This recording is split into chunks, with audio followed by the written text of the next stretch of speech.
hari-hari ini banyak sekali orang ingin hidup dan mengejar kekayaan. Sekali lagi, waktu saya membagikan hal ini, bukan berarti saya menentang orang yang ingin menjadi kaya atau saya alergi dengan kekayaan. Kekayaan itu penting, kekayaan itu bagus. Bahkan kisah-kisah dalam Alkitab menunjukkan bahwa ada banyak orang yang diberkati itu adalah orang kaya. Abraham itu adalah orang yang sangat kaya. Ishak itu rich man, dia orang yang sangat kaya. Ada banyak tokoh-tokoh di Alkitab itu sangat kaya. Ayub kaya, miskin, kaya lagi, gitu kan. Jadi ada banyak tokoh-tokoh di Alkitab yang menjadi kaya. Tetapi kalau saudara pelajari Alkitab, kalau saudara baca dan renungkan Alkitab, maka kemudian kita akan mendapati bahwa kekayaan itu bukanlah sesuatu yang diburu. Kekayaan sebenarnya merupakan akibat dari orang yang bergaul intim dengan Tuhan. Kekayaan sebenarnya adalah akibat dari orang yang mengikuti jalan Tuhan. Tentu saudara akan bertanya, oh, ada orang yang tidak percaya dengan Tuhan tapi mereka juga menjadi kaya. Nah, memang benar ada orang yang tidak percaya Tuhan tapi kemudian mereka bisa menjadi kaya. Tetapi yang menjadi berbeda adalah bagi orang percaya, kekayaan bukan sesuatu yang harus diburu-buru, tetapi kekayaan merupakan akibat natural dari orang yang hidup di dalam janji-janji Allah.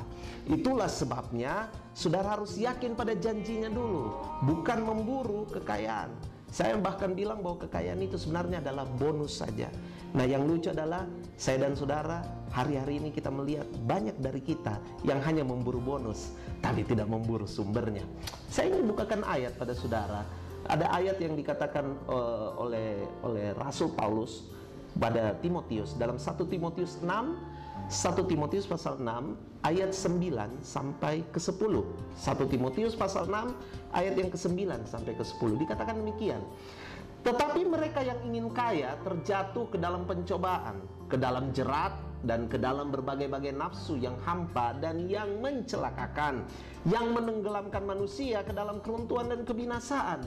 Karena akar segala kejahatan ialah cinta uang.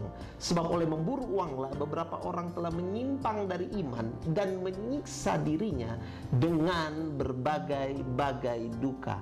Hasrat ingin kaya itu didasari oleh kecintaan akan uang. Ingat, Alkitab tidak berkata bahwa uang itu adalah dosa. Tidak. Alkitab berkata bahwa cinta akan uang itu dosa. Nah, Paulus kemudian memberitahu bahwa sebab oleh memburu uanglah beberapa orang telah menyimpang dari imannya. Saya hamba Tuhan, saya harus jujur berkata kepada saudara bahwa hamba Tuhan punya godaan yang sangat besar di hari-hari ini. Apakah mereka benar-benar menjadi hamba Kristus ataukah mereka hanya menjadi hamba dari persembahan kasih? Haleluya. Hamba dari uang. Menjadi hamba apakah saudara sekarang ini? Kemanakah saudara menghambakan diri saudara? Apakah yang saudara sedang kejar?